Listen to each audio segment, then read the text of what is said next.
படிச்சதோட விட்டுடாம மேடை நாடகமா அரங்கேற்றம் செய்ய போறாங்க. சிலப்பதிகாரம் தமிழ்ல எழுதப்பட்ட முதல் காப்பியம், ஐம்பெரும் காப்பியங்கள்ல முதன்மையான காப்பியம். அதை இயற்றியவர் இளங்கோவடிகள். சிலப்பதிகாரம் இயல், இசை, நாடகம் ஆகிய தமிழையும் முறையா பயன்படுத்தி எழுதப்பட்ட நூல். மூவேந்தர்களான சேர, சோழ, பாண்டியருக்கு பெருமை சேர்த்த நூல். சிலப்பதிகாரம் படிப்பதன் மூலமா நம்ம முன்னோர்களோட மிக நீண்ட வரலாற்றையும் வீரத்தையும் தெரிஞ்சுக்கலாம். இந்த பெருங்காப்பியத்தை சில நிமிடங்களுக்குள்ள சொல்ல வந்த நமது மாணவர்களோட முயற்சிய, அவங்க தமிழ் இலக்கியத்தின் மேல காட்டுற ஆர்வத்தை, நெருக்கடியான பள்ளி பரீட்சைக்கு இடையில அவங்க போட்ட உழைப்ப நமது பள்ளியின் சார்பாக மனதார பாராட்டுறோம். இப்போ நாம பார்க்க இருப்பது தமிழர்களின் பண்பாட்டு களஞ்சியம் சிலப்பதிகாரம். இதை தொகுத்து வழங்குறதுக்கு யாழ்னி அஜித் அவர்கள் வராங்க.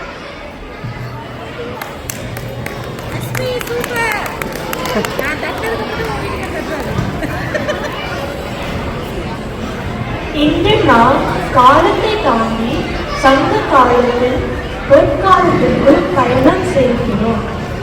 இன்று நீங்கள் காண போவது ஒரு சாதாரண திருமணம் அல்ல. தமிழ் இலக்கியத்தில் என்று இலக்கியத்தில் கண்ணகி கோவலன் திருமணம். நாதஸ்வரத்தில் இனிமை ஒழிக்க விளக்குகள் ஏற்றப்பட்டு இரு இதயங்கள் ஒன்றாக இணையும் இந்த தெய்வீக தருணத்தை அனைவரும் சேர்ந்து பார்க்கலாம்.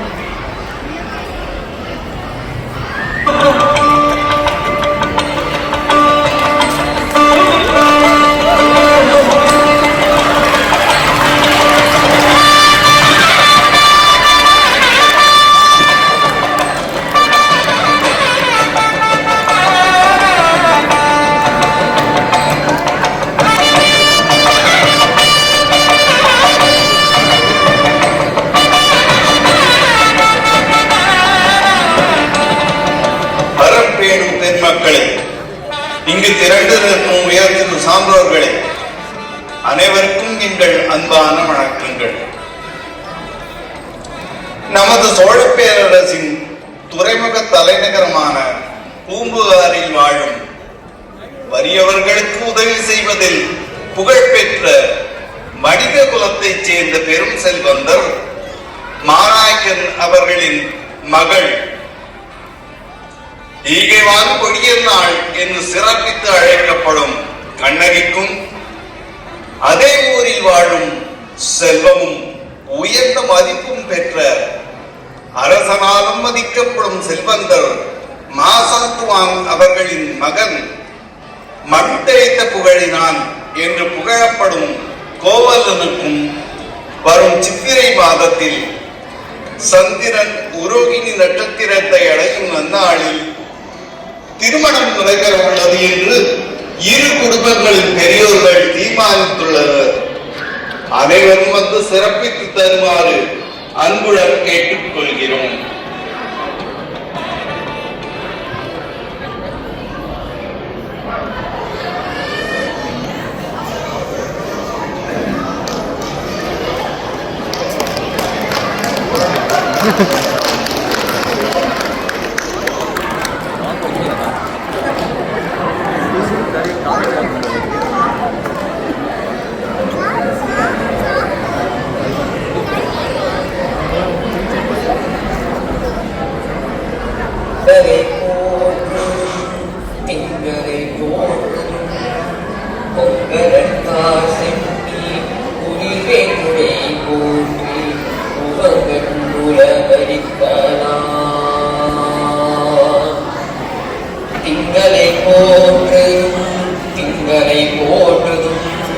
பொங்கலத்தார் சென்னி உரிமை துணை போற்றி உமங்கன் உலகனித்தனார் உமங்கன் உலகனித்தனார் ஞாயிறு போற்றதும் காவிரி நாடன் திகரி போர் போட்டு மேலுவரும் திரிதலாம் வேலிவரம் திரிதலாம் காவலை போற்றும்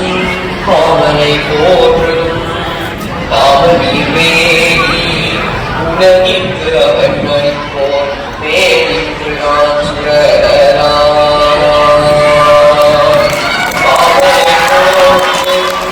காவலை போற்றும் காவலி வேலி உலகிற்கு அவன் மறிப்போன் வேலிக்கு நான் சுரலாம் வேலிக்கு நான் சுரலாம் பூம்புகார் போற்றும் வெங்குடி வேலி உலகிற்கு தவன் புலத்தோடு ஒன்று பரந்தொழுகலாம் பூம்புகார் போற்றும் வெங்குடி வேலி உலகிற்கு அவன் புலத்தோடு ஒன்று பரந்தொழுகலாம்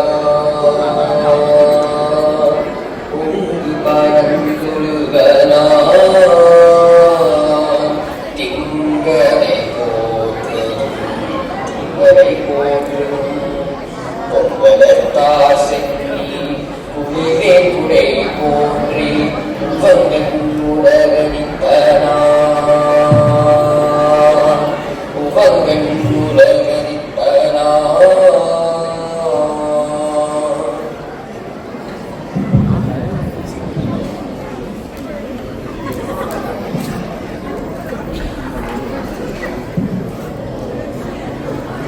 மாதவி அரங்கேற்றம். கோவலன் மற்றும் கண்ணகி திருமணமான பிறகு அவர்கள் புகா நகரில் செழிப்பாகவும் அன்பாகவும் வாழ்ந்தார்கள். வணிக குடும்பம் என்பதால் செல்வமும் சமூக மரியாதையும் இருந்தது. அவர்களின் வாழ்க்கை ஆரம்பத்தில் மிகவும் இனிமையானது. இப்போது நாம் காணப்போவது சிலப்பதி காலத்தில் மிக அழகான காட்சி. ஆம், புகாரின் பெருமை, தமிழரின் கலைமரபு இவற்றை அனைத்தையும் தன் உடலில் தாங்கி நிற்கும் மாதவியின் அரங்கேற்றம். அவள் கால்கள் தாளம் பேசி, அவள் கண்கள் கதைகள் சொல்லி, அவள் அசைவிகள் இசையை உயர்த்திக்கும். இப்போது மேடைக்கு வரவேற்கிறோம் மாதவியை வரவேற்றது.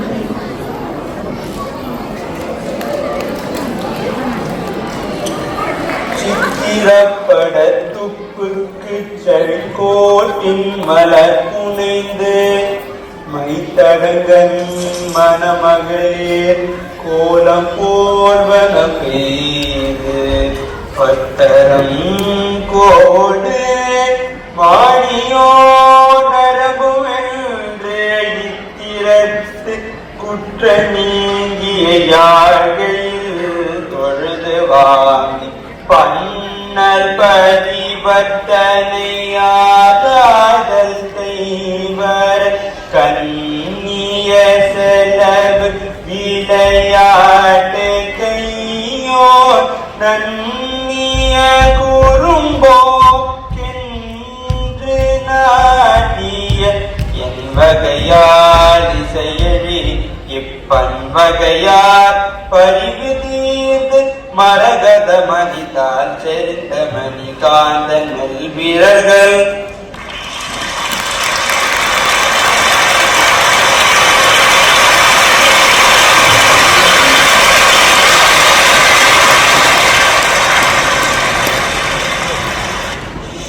மாதவியின் நாட்டியம் கண்டு மனம் மயங்கினோம். நம் நாட்டின் ஒரு கலை சொட்டு மாதவி. தலைக்கோல் என்று பட்டம் வழங்குவதில் பெருமை கொள்கிறோம். இந்த பசும்பொன் மாலையை பரிசாக வழங்குகிறேன்.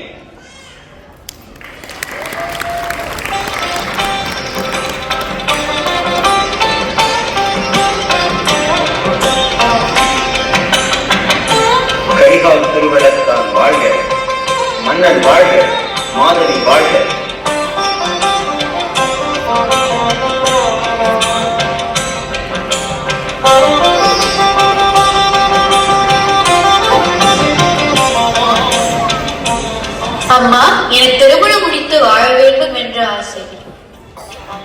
கணிகை குலத்தில் திருமணம் செய்யறவருக்கும் இல்ல.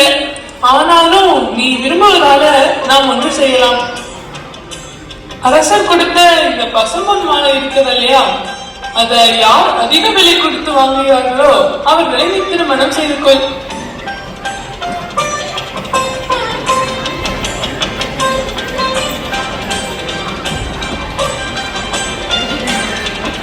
நான் அறிவிப்பது என்னவென்றால், பசும்பொன் மாலையை யார் அதிக விலை கொடுத்து வாங்குகிறார்களோ அவர்கள் மாதவியை திருமணம் முடித்துக் கொள்ளலாம்.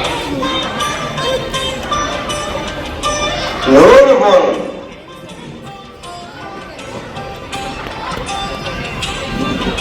200 பொன்.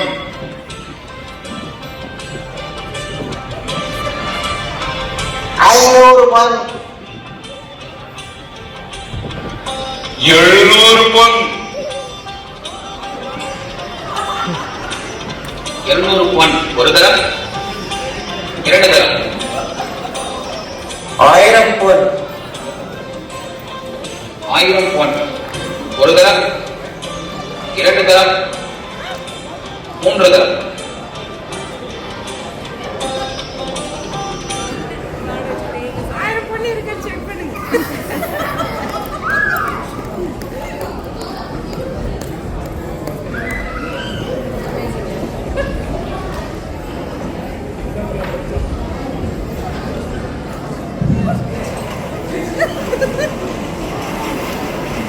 கோவலன் மாதவி கருத்து வேறுபாடு. இப்போது நாம் காணப்போவது சிலப்பதிகாரத்தின் மிக முக்கியமான திருப்புமனை. அன்னை இருந்த இடத்தில் குழப்பம், இணை இருந்த இடத்தில் பிறகு. இதன் விளைவாக கோவலன் மாதவியிடமிருந்து பிரித்து செல்ல முடிவு செய்கிறான்.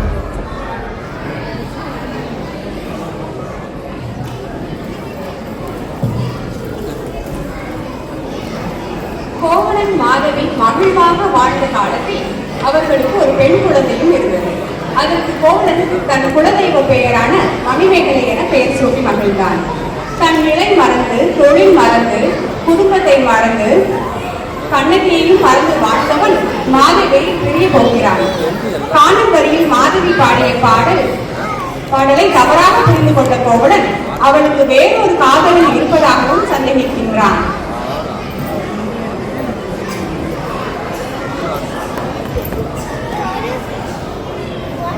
அவர்களின் மனக்கசிப்பு பிரிவின் வேதனையும் நிறைந்த இந்த தருணத்தை இப்போது நேரில் காண்பிக்கிறேன்.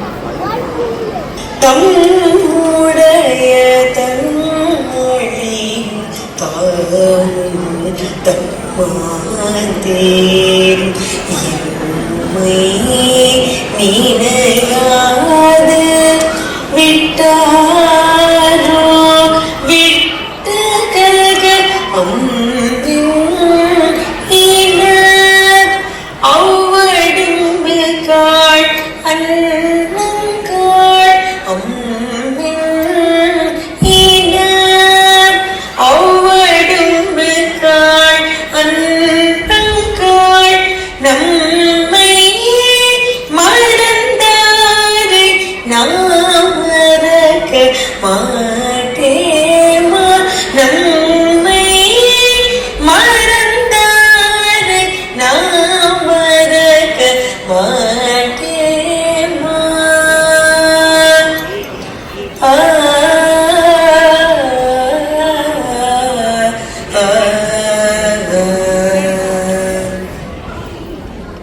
அத்தான் அத்தான், ஏன் கோபித்துக் கொண்டீர்கள்?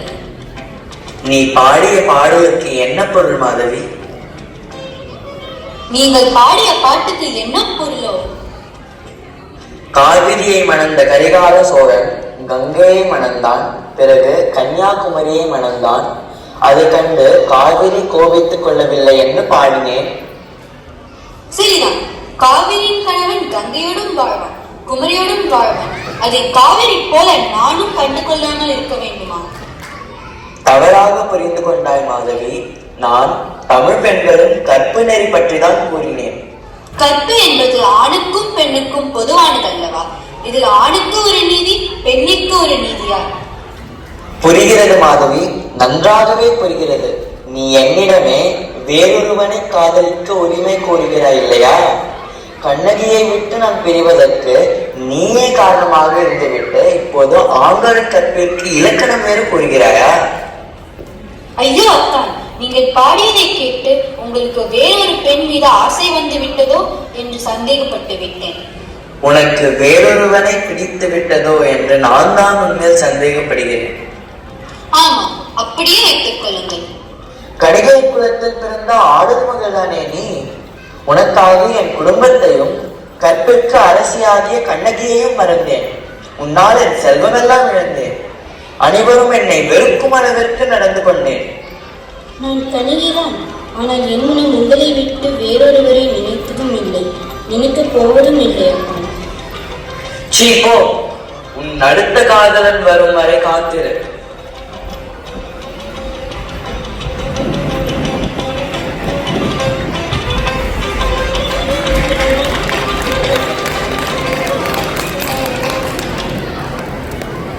இப்போது நான் காணப்போவது சிலப்பதிகாரத்தில் மிக உணர்ச்சி மிகுந்த தருணம். தான் செய்த தவறுகளை உணர்ந்து மனம் வருந்தி கோவலன் மீண்டும் தனது மனைவி கண்ணகியிடம் திரும்ப முடிவு செய்கிறான். இது ஒரு மனிதனின் மனமாற்றம் மட்டுமல்ல, ஒரு குடும்பத்தின் மீண்டும் இணைப்பு, ஒரு உறவின் மறுபிறப்பு, ஒரு காவியத்தின் அடுத்த அத்தியாயம்.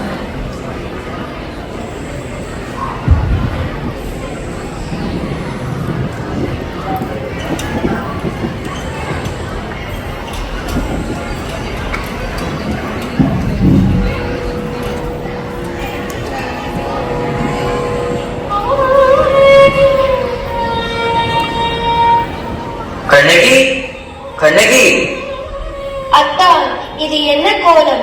செல்வ செழிப்பு மிக்க குடும்பத்தில் பிறந்த நீங்கள் இந்த கோலத்திலா நிற்பது? இதை காண்பதற்கான கண்கள் இருக்கின்றன, கேட்பாருக்கு இல்லை என்று சொல்லாமல் கொடுக்கும் நீங்கள் மாதவிக்கு கொடுப்பதற்கு செல்வம் இல்லை என்பதற்காகவா திரும்பி வந்துவிட்டீர்கள்? வேண்டாம் அத்தான், இந்த இழிநிலை விலை மதிப்பற்ற என் கால சிலம்பை கழற்றி தருகிறேன், அதை மாதவியிடம் எடுத்துச் செல்லுங்கள். கண்ணகி, என்னை மன்னித்து விடு. கற்பின் திரு உருவான உன்னை விட்டுவிட்டு வஞ்சனை மிக்க ஒருத்தியிடம் மயங்கி இருந்த எனக்கு இந்த இழிநிலை தேவைதான் கண்ணகி, தேவைதான். அத்தான், என்ன செய்கிறீர்கள்?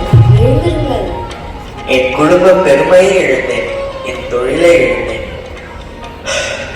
இனி செய்வதறியாத கவலை வேண்டாம் அத்தான், என்னிடமுள்ள சிலம்பை கொண்டு தொழில் செய்து இழந்த வாழ்வை மீட்டெடுக்கலாம். இனி பூம்புகாரில் வாழ்வது எனக்கு பெரும் அவமானம்.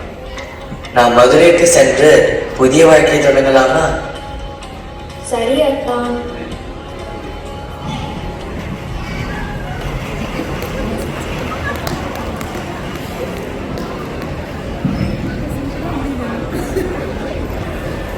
இப்போது நாம் காணப்போவது சிலப்பதிகாரத்தின் மிக கொடூரமான தளம்.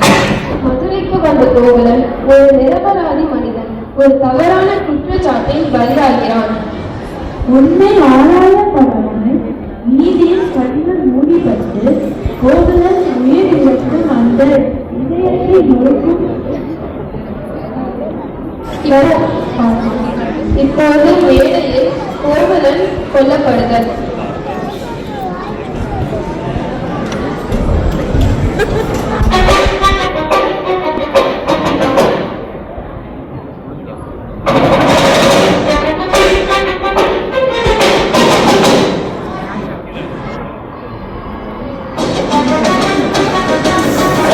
மாதேவியின் சிலம்பை நான் களவு செய்துவிட்டு அதை சரி செய்ய முடியாமல் தவிக்கிறேன்.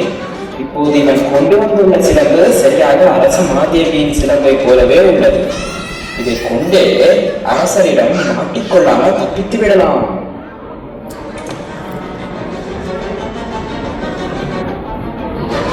பொற்கொள்ளரே, இதோ என் மனைவி கண்ணகியின் கால் சிலம்பு.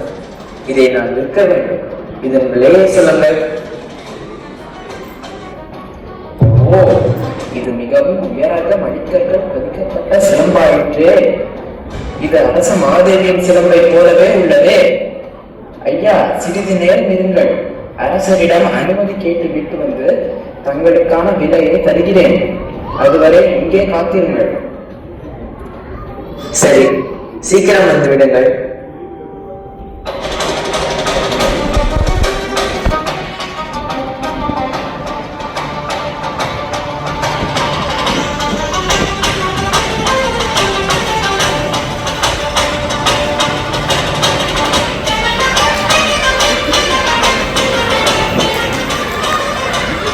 அவனை பார்த்தால் ரொம்ப நல்ல மாதிரி இருக்கிறார். நம்ம எப்படி கொள்ள வேண்டாம்.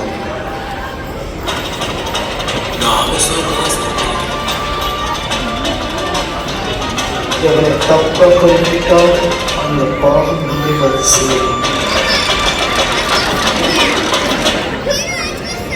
ராஜா வந்து அவனை கொண்டு மாலை எடுத்து வர சொன்னாரு. நம்ம கொல்லைனா ராஜா நம்மளை கொண்டுட்டான். இவனை கொள்வோம்.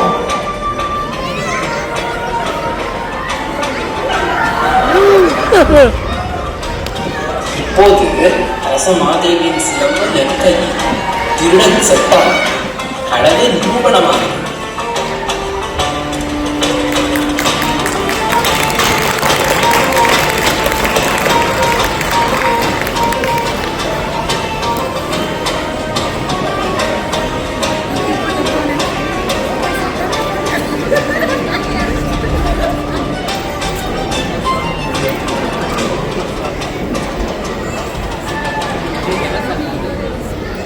கண்ணகி வரவுரைகள். இப்போது நான் காணப்போவது சிலப்பதிகாரத்தில் மிக சக்தி வாய்ந்த தருணம். ஒரு பெண்ணின் நீதி குரல், ஒரு மனைவியின் துயர குரல். அரசரின் அரண்மனைக்கே சென்று சிலம்பை திறந்து காட்டி, என் கணவன் திருடன் அல்ல என்று உண்மையை உலகம் நிரூபிக்கிறார். இப்போது மேடையே கண்ணகி வரவுரைகள்.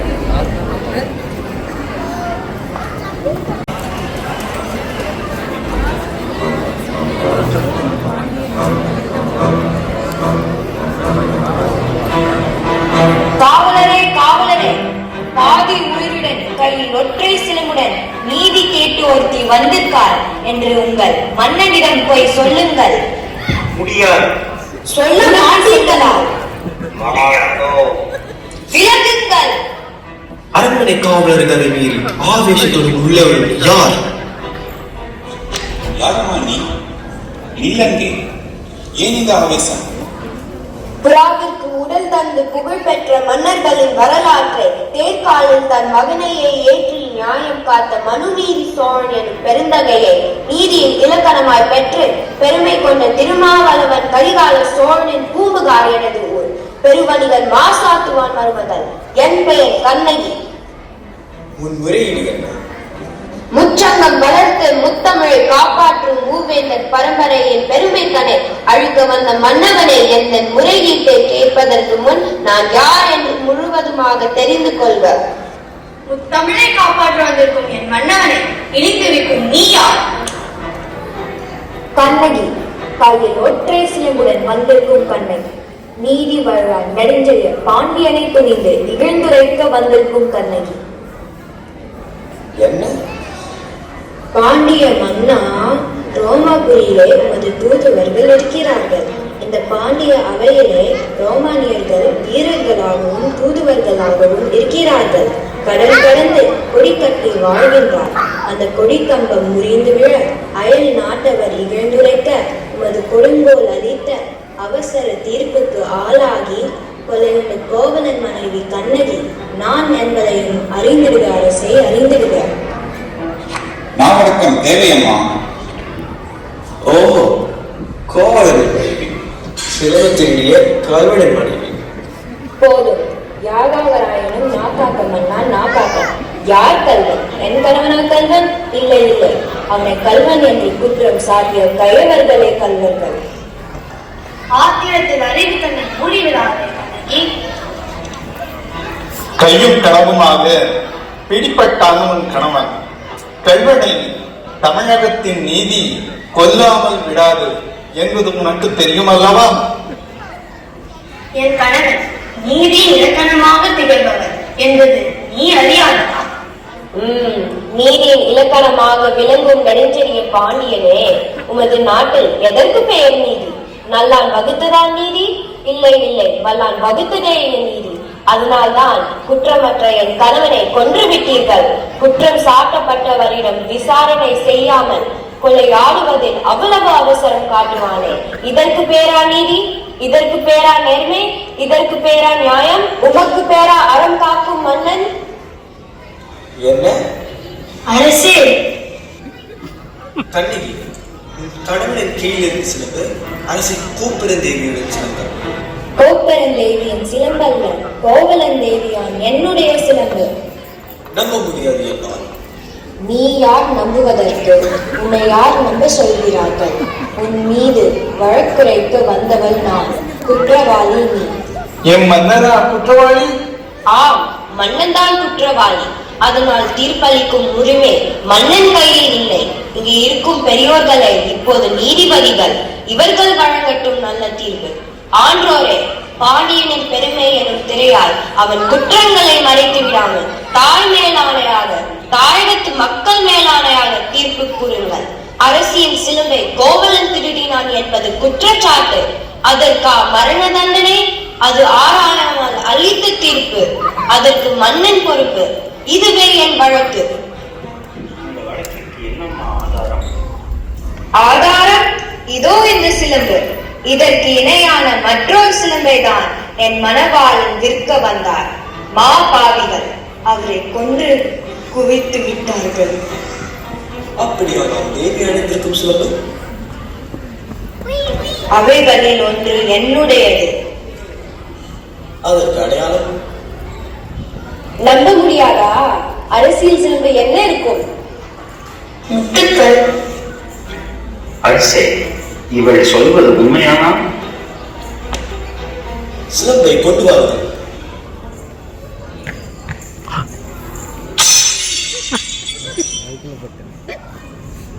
மாணிக்கம், நான் தவறு செய்திருப்பேன். குற்றவாளி கொன்று விட்டார். ஆம் மன்னா, இப்போது தெரிகிறதா உண்மை? பொன்னும் பொருளும் தேடி வந்த என் கணவன் உயிரை இழந்து போனான். குற்றம் செய்யாத ஒருவனுக்கு மரண தண்டனை வழங்கிய நீதி இந்நாட்டிற்கு வேண்டாம். இத்தகைய நீதி அழியட்டும். கண்ணகி, நான் செய்த பிழை. என்னை மன்னிக்க மனம் வருபவனுக்கு மன்னிக்க முடியாது. குற்றமற்ற கணவனை இழந்த மனைவி எப்படி மன்னிப்பாள்? என் கணவனை திரும்பி தருவீர்களா? இல்லை என்றால் மன்னிப்பு இல்லை. கண்ணகி, என் கணவர் அறியாமையில் செய்த தவறுக்கு நானும் வருந்துகிறேன். உன் கணவன் உயர்ந்த ஆன்மா. நீதி தவறிய மன்னன் வாழ தகுதியேற்றான். மன்னா, நீதி தவறிய மன்னன் மட்டுமல்ல, நீதி தவறிய நாடு வாழ தகுதியற்றது. என் கோவலனின் குருதி இந்த மதுரை மண்ணில் விழுந்தது. அந்த மண் சும்மா இருக்காது. காலம் கடந்தாலும் உண்மை வெல்லும், அறம் வெல்லும்.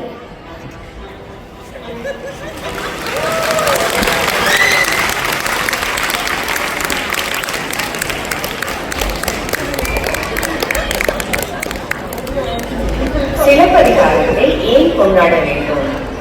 கட்டுக்கரசி கண்ணகி என்பதற்காக மட்டுமல்ல, அயல் நாட்டில் வாழ்ந்தாலும் அநீதிக்கு எதிராக கேள்வி கேட்ட கண்ணகியின் அசாத்திய துணிச்சலுக்காக, திறமை மிக்க நாட்டிய மங்கை மாதவி என்பதற்காக மட்டுமல்ல, கற்பு என்பது ஆணிற்கும் பெண்ணிற்கும் சமம் என்று மாதவி கூறியதற்காக, பிறப்புக்கும் எல்லா உயிர்க்கும் என்று வள்ளுவர் சொல்லும்போது தன் குலம் சொல்லும் தொழிலை செய்ய தேவையில்லை என்று 2000 ஆண்டுகளுக்கு முன்னரே மாதவி புரட்சி பேசியதற்காக, நீதிக்காக தன் உயிர் புறத்தான் பாண்டியன் என்பதற்காக மட்டுமல்ல, இறுதியில் அறமே வெல்லும் என்பதற்காக.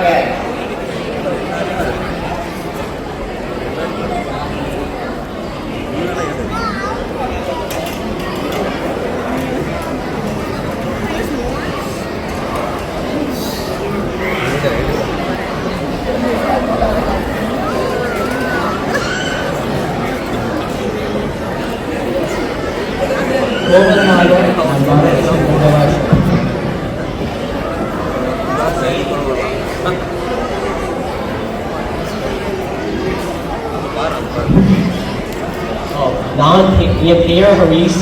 நான் இவன் 2ஆக.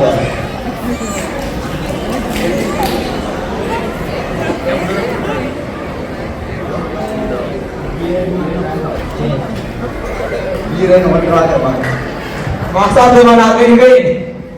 மாநாயகனாக கவி. பாண்டிய மன்னனாக சரவணன். கண்ணகியோட அம்மாவாக ஹாஷிகா சக்திவேல். கோவலனோட அம்மாவாக சுஷ்மா முரளீசன். பாண்டிமா தேவியாக ஆராதனா குமார். மாதவியாக சிவானி ரமான். சோழ மன்னர் கரிகால பெருமானாக சாதிச்சுவார். பொற்கொள்ளதாக நிறைய காட்சி. சித்ராவதியாக யாழினி ராஜ்குமார். மந்திரி 1 விஜயகுமார். மந்திரி 2 சேஷாஸ்ரீனிவாசன். கண்ணகி மித்ரா. ஹரிஷிகாக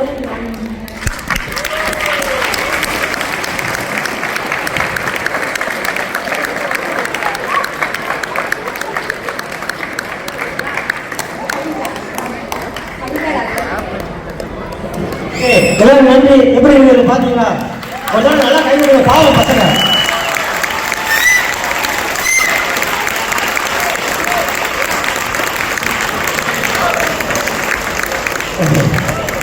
இந்த பசங்க எல்லாரும் இருமொழி முத்திரை படிச்சுக்கிற பசங்க.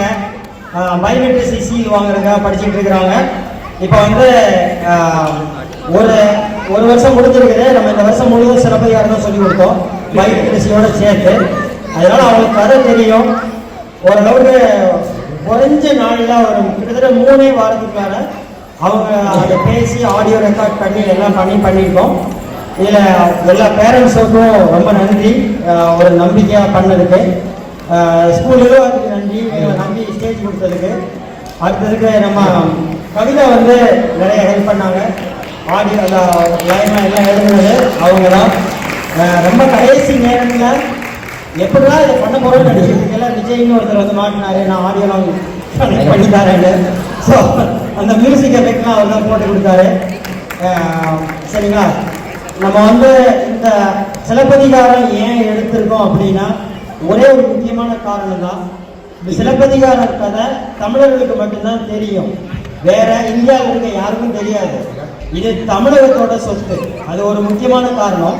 அதுக்கு அடுத்த காரணம், யாரா இருந்தாலும் நியாயமா இருக்கும்னா நீங்க கேள்வி கேளுங்கிறத நம்ம சொல்லித்தர ஆசைப்படுறோம். அது ராஜாவாகவே இருந்தாலும், நீங்க அந்த நாட்டுக்கே சம்பந்தம் இல்லாத ஒரு குடிமகனா இருந்தாலும் போய் கேள்வி கேளு அப்படின்னு சொல்றோம். அதனால நமக்கு அறம் தான் முக்கியம். நம்ம தர்மம், நம்ம அறம், அந்த அறம் நின்று கொள்ளும், என்னைக்குமே நின்று கொள்ளும். அதை நம்ம தமிழர்களை நம்பணும் கட்டாயமா. அந்த கருத்து இந்த மாணவர்களுக்கு போய் சேரணுங்கிறது தான் நம்ம சிலப்பதிகாரம் சொல்லி தரோம். அதனால இதுல பல கேள்விகள் இருக்கு. கற்பனா என்ன, அதுனா என்ன, நிறைய கேள்வி மாணவர்கள் எல்லாம் கேட்டிருக்காங்க. வகுப்புல நம்ம சொல்லிக் கொடுத்தே தான் கொண்டு வந்துருக்கிறோம்.